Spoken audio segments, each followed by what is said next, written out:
Assalamualaikum warahmatullahi wabarakatuh.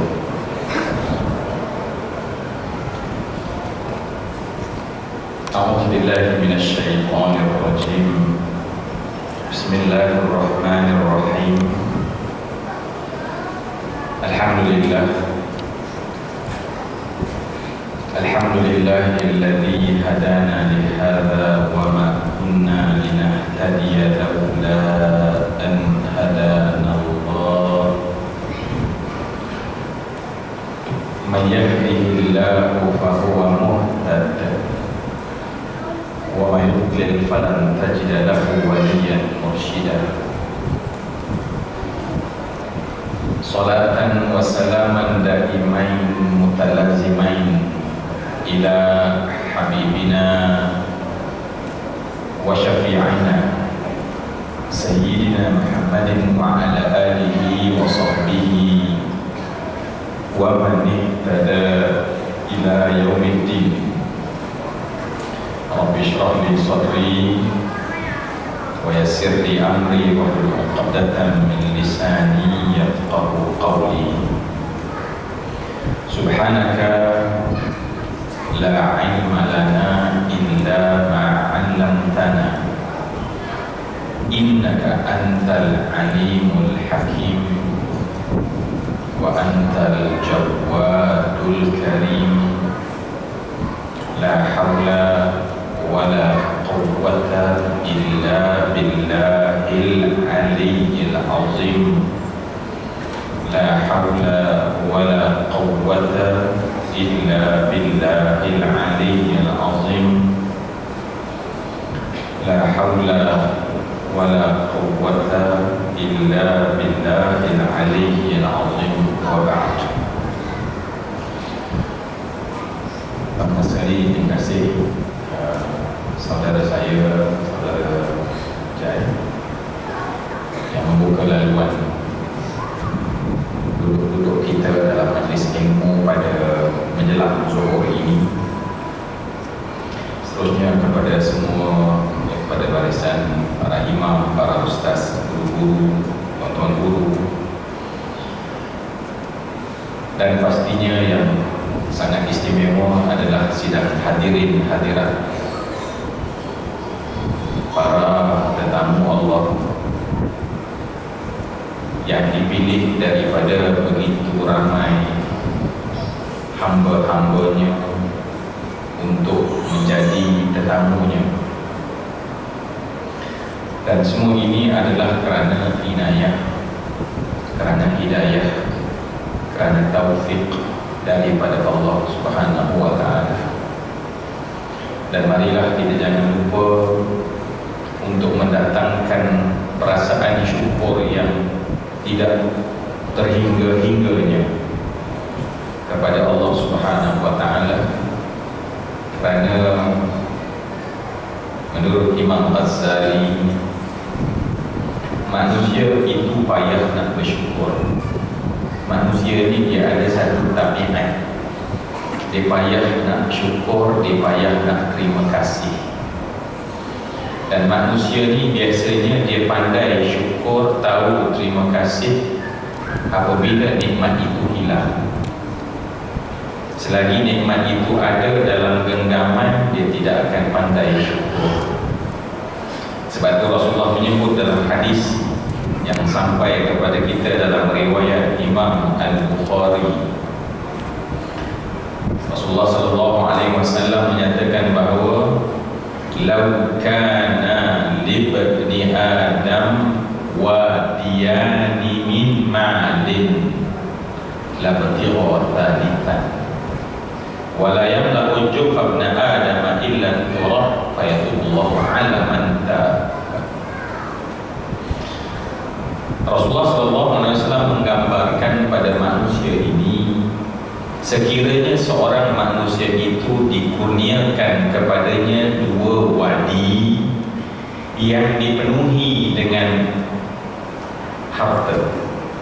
Cuba bayang dua wadi, dua oasis yang dipenuhi dengan harta kekayaan. Dalam itu ada Habib Jiwa, pokong penuh, ya. Dan dia duduk di tengah-tengah wadi tersebut.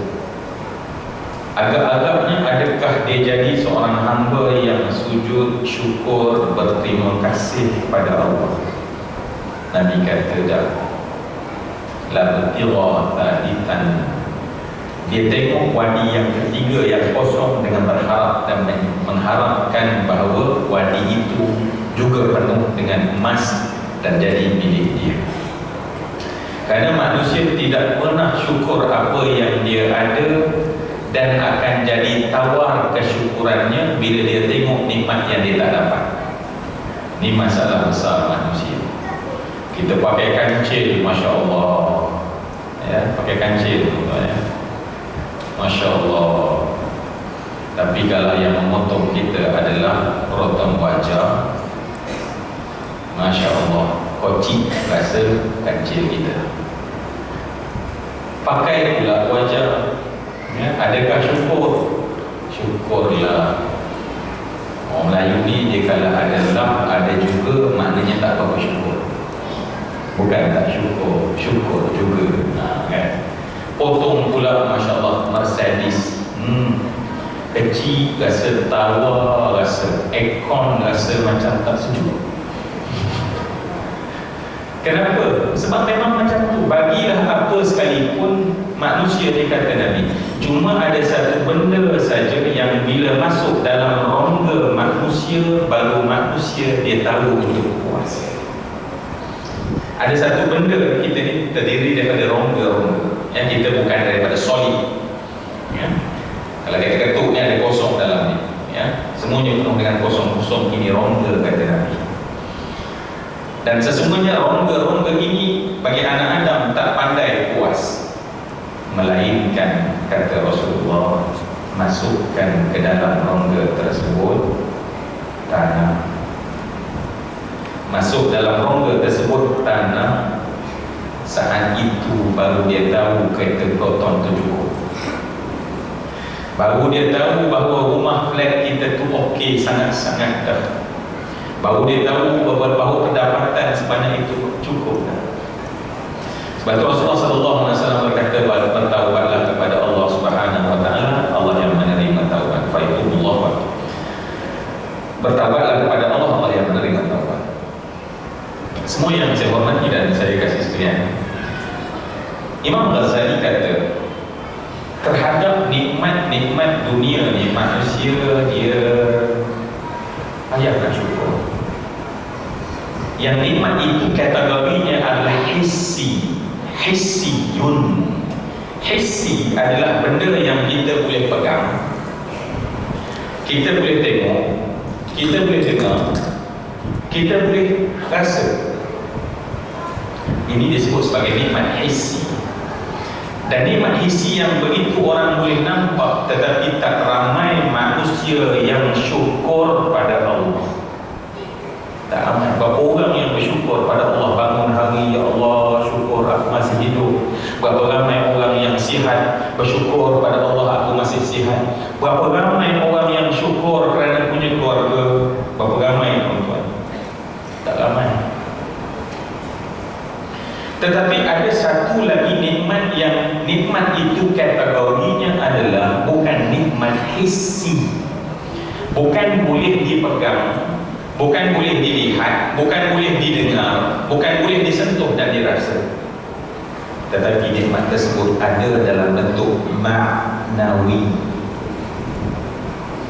Maka kalaulah nikmat hissi yang nampak, yang boleh dilihat, yang boleh disentuh, itu tak ramai manusia yang syukur, maka Imam Ghazali berkata, terhadap nikmat hissi lebih ramai manusia yang tak pandai syukur dan terima kasih pada Allah.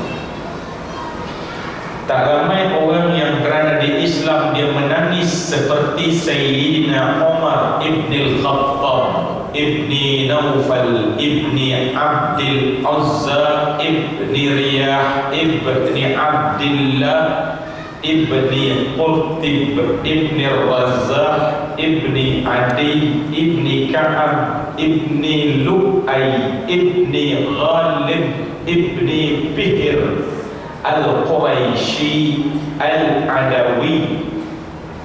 Nama Sayyidina Umar adalah bekas pengalan dan surat beranak dia. Number tak ingat. Tak ramai orang macam Sayyidina Umar yang sentiasa mengalir air matanya dan menangis teresak-esak, dan saat ditanya orang kepadanya, ma yubkika ya Amirul Mukminin, apakah yang menyebabkan engkau menangis wahai Amirul Mukminin? Kenapa Sayyidina Umar menangis? Sebab nikmat dia menjadi seorang Muslim. Berapa ramai daripada kalangan kita yang duduk dalam masjid ini, termasuk yang bercakap ini, menangis dan menangis, mengalirkan air mata, menangis teresak-esak kerana terima kasih ya Allah, aku jadi seorang Islam. Berapa ramai pula daripada orang Islam yang mendapat nikmat Islam yang Allah sebut, wala tamutunna illa wa antum muslimun. Allah kata, dan janganlah kamu mati melainkan kamu sebagai seorang Islam. Berharganya nikmat yang Allah minta kita bawa sampai pada mati kita. Berharganya kereta pasti kita tinggalkan, berharganya rumah pasti kita tinggalkan, berharga siapapun kita akan kena tinggalkan. Tapi Islam Allah minta kita bawa sampai kepada Allah saat mati kita. Dan ya, kita yang datang ke dalam karnival ini, tuan-tuan, kadang-kadang kita rasa biasa je datang ke karnival ini. Saya nak ingatkan diri kita dan saya dan kita, bukan biasa, tuan-tuan. Hanya Allah beri hidayah, inayah dan taufik sahaja baru kita boleh datang. Tidak ada orang yang boleh kata, ini biasa je. Budak muda kata biasa je bro. Tak biasa, tuan-tuan. Sebab orang beriman sentiasa sedar tidak berlaku satu ketaatan, melainkan semua di sebalik ketaatan itu adalah inayah daripada Allah. Sagi insyaAllah azan zuhur bakal dilaungkan. Bila muazzin mengangkat laungannya, hayya 'alas salat, marilah mengerjakan solat. Ai jama'atan, yakni solat yang dimaksudkan itu adalah secara berjamaah. Tuan-tuan, apa kita jawab? Bila muazzin kata hayya 'alas salat, apa kita jawab? InsyaAllah Syekh, sahabat tu, apa jawapan kita? La hawla wala quwwata illa billah. La menafikan, tidak ada, nafi, tidak ada, nol. Tidak ada sebarang kekuatan, tidak ada sebarang daya aku ini ya Allah, illa ta'nif, pengecualian. Setelah dinafikan segala daya, dinafikan segala kekuatan, kosong, melainkan yang Allah berikan. Sebab itu bila kita datang, kekuatan siapa? Allah beri. Bila Allah beri, ini nikmat, tetapi tak nampak kerana dia maknawi. Kerana dia nikmat maknawi, tak ramai manusia yang syukur pada Allah. Dan bila kita tidak syukur, lawan pada syukur adalah kufur. Dan sebab itulah Azazil, padahal dia Allah uji yang dia tak sangka, ujian itu datang padanya. Dan kemudian dia mendapat kalung laknat daripada Allah, sampailah ke perbicaraan terakhir untuknya di hari kiamat.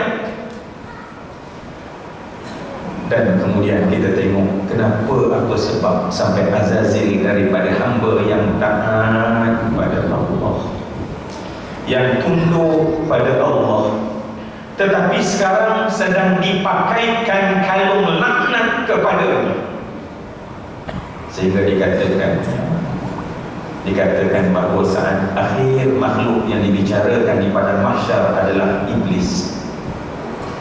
untuk seluruh nota kejahatannya dibentangkan, dan kemudian dilayak dimasukkan dalam neraka bersama dengan golongan derhaka. Dan malaikat mengangkat untuk dilemparkan dalam neraka Jahannam. Saat malaikat mengangkat untuk dilemparkan iblis dalam neraka Jahannam, tidak berganjak walau sedikit, sehingga dipanggil malaikat hamalatul arsh, malaikat yang memikul arasy Allah Subhanahu wa taala untuk mengangkat iblis agar dilemparkan dalam neraka Jahannam, tidak berganjak walau sedikit.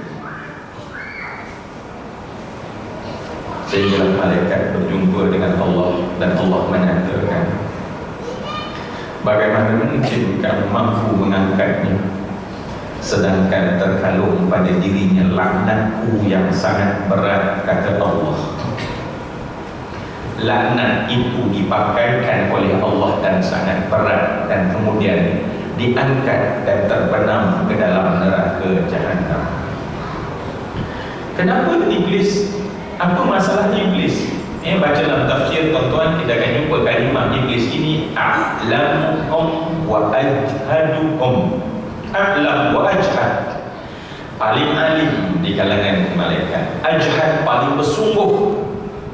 Tetapi kenapa punca yang paling besar satu tuan-tuan yang kita jadikan fokus bincang-bincang kita adalah kerana tidak pernah dia bersyukur pada Allah sebab dia boleh taat pada Allah. Maka marilah kita semua bersyukur pada Allah di atas setiap satu ketaatan yang kita lakukan kepada Allah Subhanahu wa taala. Semoga dengan sebab itu semua yang saya hormati dan saya kasih sekalian, Allah memberikan kita kebaikan, Allah mengekalkan kebaikan, dan Allah matikan kita di atas kebaikan. Dan dengan sebab itu juga Masya Allah, kita semua menjadi manusia-manusia yang sentiasa sedar, ingat dan beringat. Kerana semua yang saya hormati dan saya kasih sekalian, ya, antara perkara yang lain yang kita nak sebutkan bersama-sama dalam kita menunggu waktu solat, menunggu waktu zuhur ini, menunggu membesarkan Allah pada saat ini adalah bagaimana Rasulullah SAW mengubah manusia. Apa tools yang digunakan oleh Rasulullah untuk merubah manusia?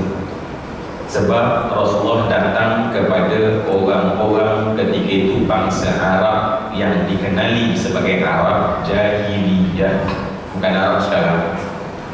Ya, takut orang Arab kecil hati marah kat saya.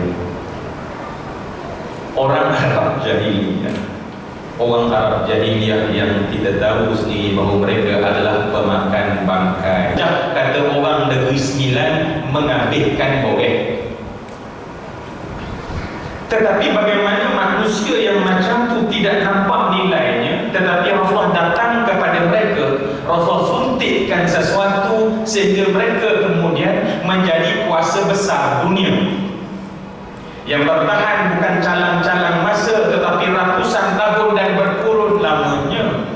Apa yang diberikan oleh Rasulullah? Jawapannya adalah semua yang saya katakan, sebab saya nak sentuh dan sebut tentang perkara ini supaya dalam kita berkarnival bersama-sama ini, dalam tajuk membincangkan tentang kiamat, nak menceritakan tentang betapa tenatnya kita sebagai umat Nabi sallallahu alaihi wasallam, kerana ketahuilah bahawa manusia ini diajak, disuntik oleh Nabi sehingga merubah daripada manusia, contohnya Bani Adi.